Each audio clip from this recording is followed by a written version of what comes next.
had a painting in an exhibit at the Museum of Art. And for some reason, he was really unhappy with how it was presented in the museum and in the exhibit. And she told me, and I assume it's true, that he literally walked into the exhibit, took the painting off the wall, and walked out. Can you imagine? He could take a pencil in each hand, and he would write something to the right in the right hand, and the left hand would be going to the left and mirror writing what he was writing with the right. Yeah, I thought that was astounding. I have this painting that he did of me, which I don't really like, but there it is, 1946. And so I was 5 years old. Don't I look serious though? And here's my portrait, 3 years old. So cute. The best thing about having an uncle be an artist as good as Clark was we got great family portraits. We got paintings, and because he was a good photographer, we got great photographs. He painted what he wanted to paint. He resisted. He wasn't interested in being a modern artist. And he was in New York with a lot of pressure to be, you know, avant-garde. But that to me was Clark. Back then it was really kind of ballsy of him to say, oh, I think I'll be an artist. You know, that took a lot of courage. Oh, my father said, he's an artist, you'll end up supporting him. Little did he know. He was a mentor to me. I was coming from Argentina, and he's like, no, you're an immigrant, but you're gonna believe in yourself and you can do it. And for me, it was, I don't know, a privilege all around. More of the Western stuff and the Indian stuff, and you had to paint these particular scenes in this particular way. And he never did that. You know, he was going to go to Ireland and paint, or he was going to go to Spain and paint, or Italy and paint, and show you what he saw, not what the expectation was. Or really right on the leading edge, you know, the leading edge of painting. A man in the 60s doing landscapes, right? I mean, not a lot of that was done at the time, but he was still cutting edge with it.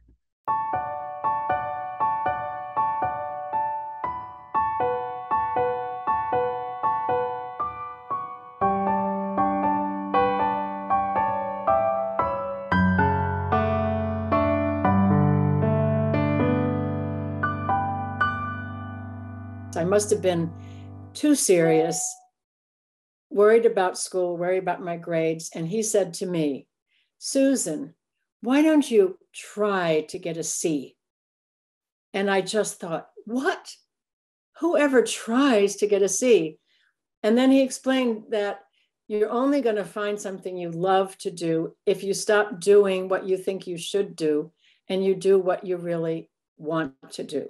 I told him that I thought maybe my parents would be disappointed that, you know, I'm not a lawyer or something like that. And he said, stop right there. For one, your parents are not disappointed in you. And two, again, like you, Susan, he said, you know, just do what you want to do. But it also makes him a man on a mission who you know, knew what he wanted to do. And even if it sort of went against the grain of the arts at the time, he pursued it. He used to say that he approached painting in a trial and error kind of thing. But I think he was more like a trial and no error. There was one on the wall across that I would see every night, a boy who was leading a donkey down a dirt road.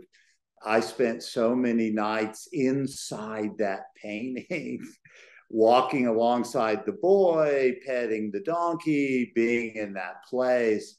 Is a realist only in the sense of that what we see in the painting seems real to us, but to him, it's very much a composition and an artistic work based on a bunch of aesthetic choices. especially when you look at something as magnificent as Onteniente, the big painting with on the cliffside, there is so much going on in that painting that it defies reality. He wasn't just a true realist. And when you get up close and you really study it, just this medley of color and brushwork that doesn't seem to make sense. And then you step back from it and this incredible energy of the moment and the clouds and the weather. And he captured that in a very unrealistic way. The old posters sort of layered on top of each other, torn off and in pieces. And if you sort of zero in on that part of the painting, you could be looking at, you know, a Jackson Pollock. You could be looking at a very kind of modernist work. You know, Clark would always talk about going to see Jackson Pollock paint and how great it was when he got to go see him paint, and how he used things that Pollock did every day. I mean, he would drizzle paint, he would get paint, like he would apply paint with the palette knife. It was never the glitzy, high-end things of life that he found his beauty in. He found his beauty in the simple things, in simple people, and even in donkeys rather than Arabian horses. So he would listen, and then he would, so much in his eyes, so much in his expression, that he wouldn't have to say a whole lot. He wouldn't have to say too many words. One time we were playing, and he said, "You know that painting that you saw last week?" He goes, "It's sitting in my trash."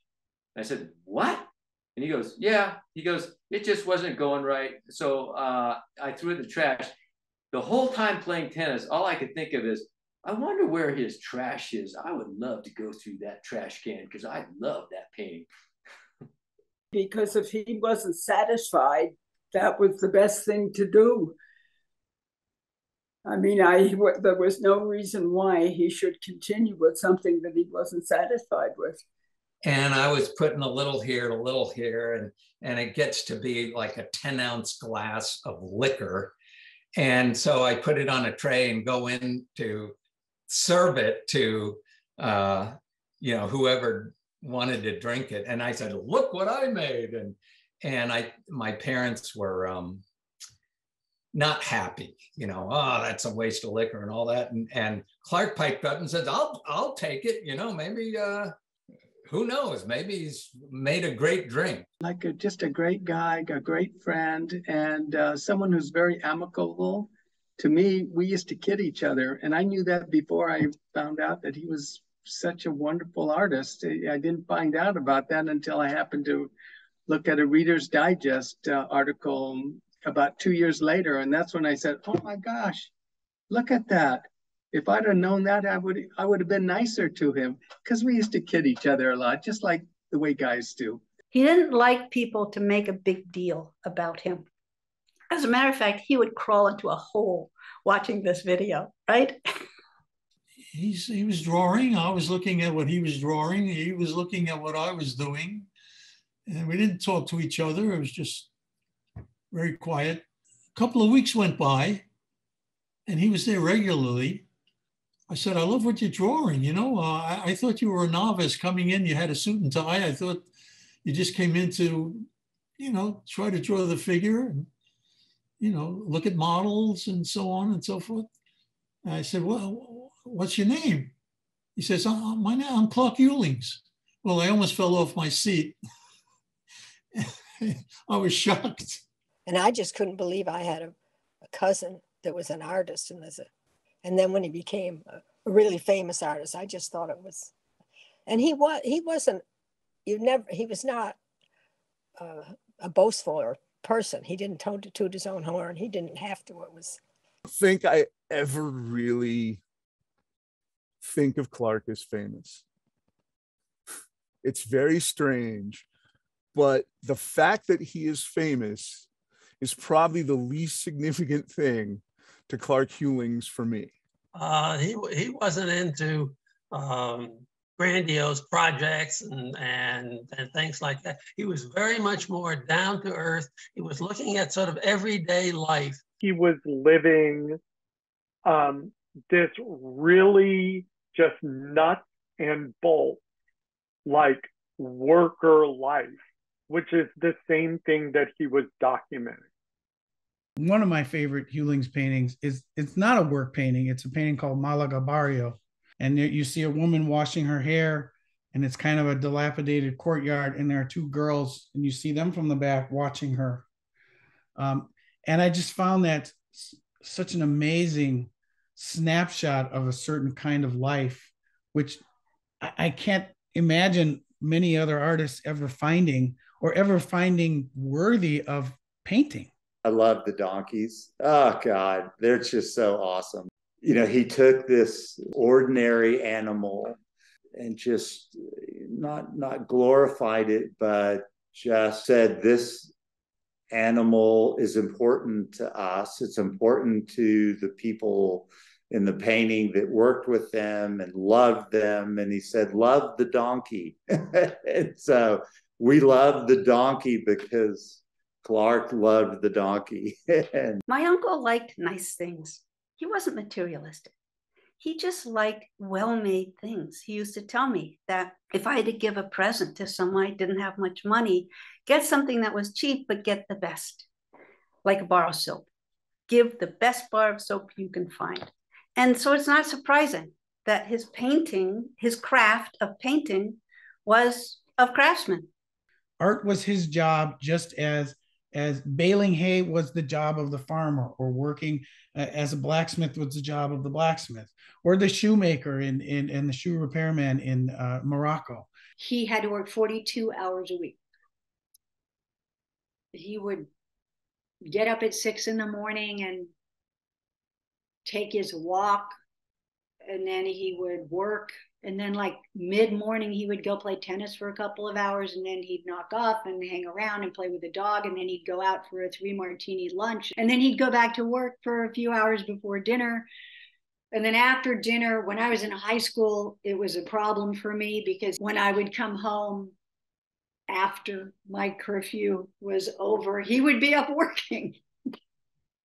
His house, you know, was a small museum. I'm sure he was asked, if not 1,000, 5,000 times, if he would sell something that he would never sell. When you walked in, there was peace, you know, and the color, everything said, this is important and you're important. Wow. Every time I would just, be filled with emotion and joy and just seeing all this and these incredible places in time. It strikes me to this day. Clark had geraniums all around the living room in front of all those windows that then looks out to the outside patio area.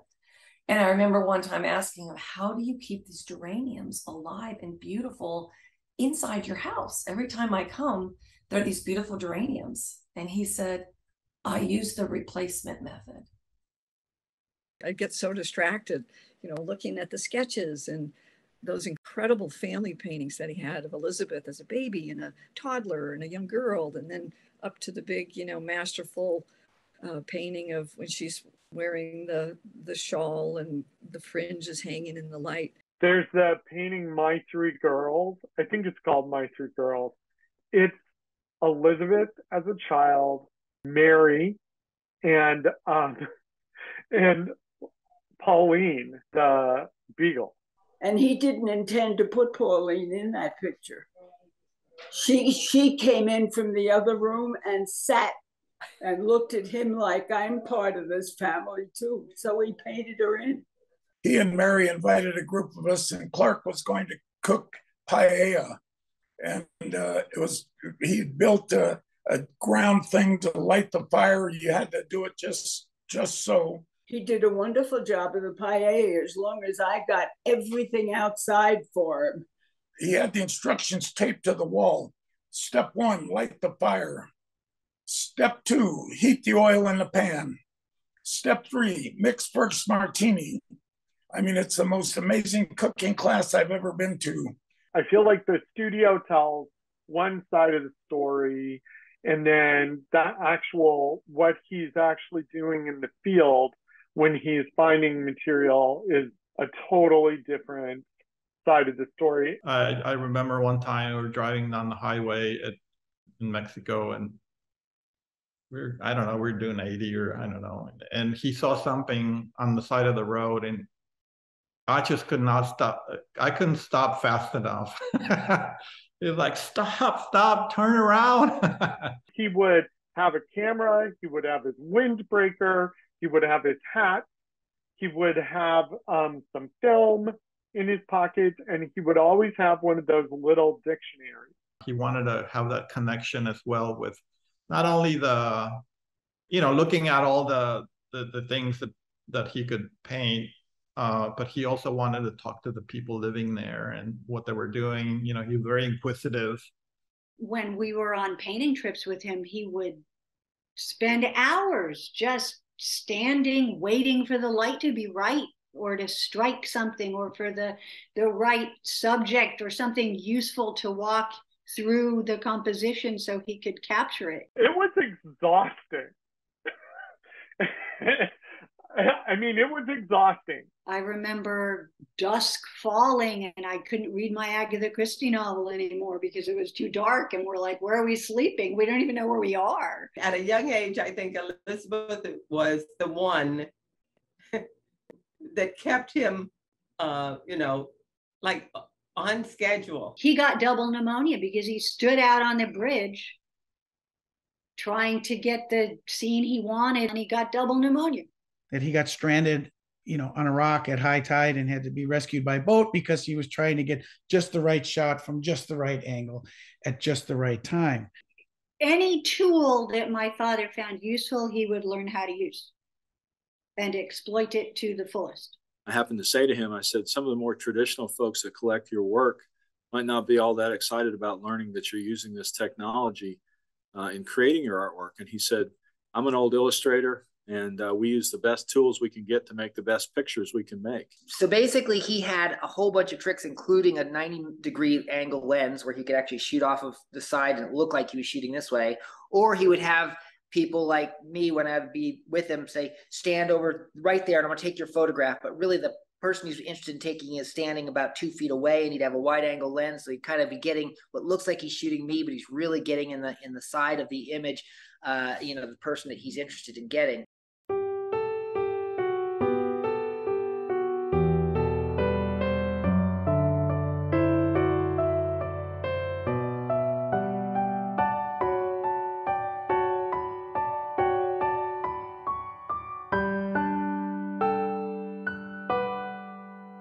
You would think, why does this guy need a computer? But of course, Photoshop is the perfect thing for him to use. But he hated it because it didn't work the way that he wanted it to work. The terminology is what would throw him, because he'd be thinking opening like this. I'm like, well, opening on a computer is sort of like that. You're bringing it, all the information to no, but it's not opening. He finally committed to it. And he would tell me, like I have a photographer friend that he would tell tricks to about how Photoshop works. Well, he did take photographs, definitely, as we went along, and he would put them in whatever painting he thought they belonged in or they would fit in. 10 years ago, I shot this little boy with a dog in his lap in Mexico. He has a system for finding him. You find that slide, and then you say, that's the person I want in this particular image. I have this Romanian woman doing laundry that I know about, and I'm going to put her in that painting. Clark had it right, that anything that makes better pictures, makes better paintings, is legitimate use. And in the end, it's about, does it give you an emotional response or doesn't it? Wash Day is a wonderful painting because the foreground, the women washing clothes in the stream, is actually taken from some reference and some ideas that he gathered in Mexico. The background, the Pueblo, is actually Santa Fe. I learned from Clark that there's larger composition, which is environment, and then there's like smaller composition, like an individual gesture and behavior and what they put directly around them. And here's the main thing about that. And that world right there of that person and their gesture can also be its own landscape.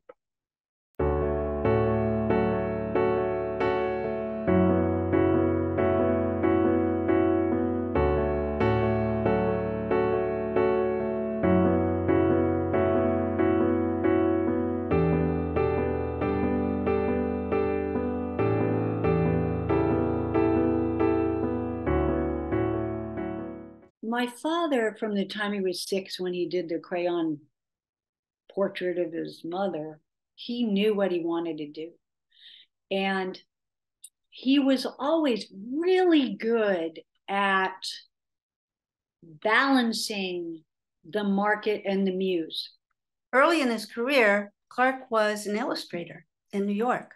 He would paint paperback books when there were actually oil paintings of the paperback books. And they were very racy. I mean, it was very odd that my uncle, of all people, just like the classiest guy you could ever think of, painted these mysteries and sexy ladies. But all the while he was studying, he would save his money and go to Europe for a couple of years. He was always progressing towards the easel painting, and he just got better and better. Clark was very astute in business. I tell you, he didn't go into a show or to a situation, but what he pretty much knew the outcome already, you know, because he would do little behind the scenes things with, I don't know, collectors, which is good. It's just good business to do that. If the artist has to be a business person, then really what Clark taught me was the business person should also be an artist. He was very keen on fairness. He hated going to art shows where things had been pre-sold and there were red dots everywhere, because he felt it wasn't right, you know, that somebody behind the scenes had gotten to buy something and other people didn't get a shot at it. So as soon as he had enough control, he always had what he called the drop box method. And boy, everybody in the industry hated that, but my father really stuck to it because he felt that it was only right, it was only fair. He would sell his paintings directly from his house. Collectors would come and they'd look at the painting and they get to know each other, because I think my uncle is kind of like an adoption agency. He didn't want his paintings to just go to anyone. He wanted to make sure there was a process of letting these things go. I enjoyed it. I enjoyed having them see the paintings, and I was proud of it. And it made me feel good when people came in and oohed and ahed and made a fuss over them. Starting in the late 70s, auctions really started taking off as almost a new way of doing business in the visual art world. And he was like, why can't I just put my painting in directly without a representative? So he did. He was, you know, working with clients and selling privately, and there were, you know, waiting lists for his work. And it was a real thrill when we were able to, you know, bring him into the gallery as one of the artists. My wife had an art showing for him once, and I'd never seen anything like it. The whole show sold out, and they had to put boxes up, and you put your name in a box, and if you were lucky enough to win, you got to buy the painting. It was highly unusual. Hell, even at auctions, they don't sell everything out. He wanted to really get to know how we would work and, you know, understand the gallery well before he would bring a painting in. Then he negotiated the percentage that he would give and said, instead of the percentage you want, I'll give you less, but I'll split the cost of advertising with you, because that ensured they would do some advertising. I think his legacy is ongoing. He was a businessman who was an amazing painter. And those two, of course, were the whole reason and inception for the Fountains of Fun, which is now the foundation. We had a lot of mottos in my house when I was growing up. And one of them was, goodness is its own reward. And I think my dad got that from Haverford College, which is a Quaker school. That's where he went to college. And I think that's one of the reasons that, you know, I lost my mind and my mother and I started this nonprofit organization, because I heard him and I've internalized all of that. And so we want to pay that forward and support others the way, you know, to be successful like he was. And I just love the fact that she has taken what she saw her father do well, in addition to being a great artist, and help other artists understand how to do the business side of their art. I found that the lunch club that we went to weekly was very beneficial to me as a young artist, particularly. When you have the opportunity to talk one-on-one or in a group setting like that with other artists who are so renowned in their field, it's just monumental. To be able to have one-on-one with people who are that smart in business, and to know and can apply that to my art, and not only that, but valued my art and appreciated what I was doing, that was immeasurable.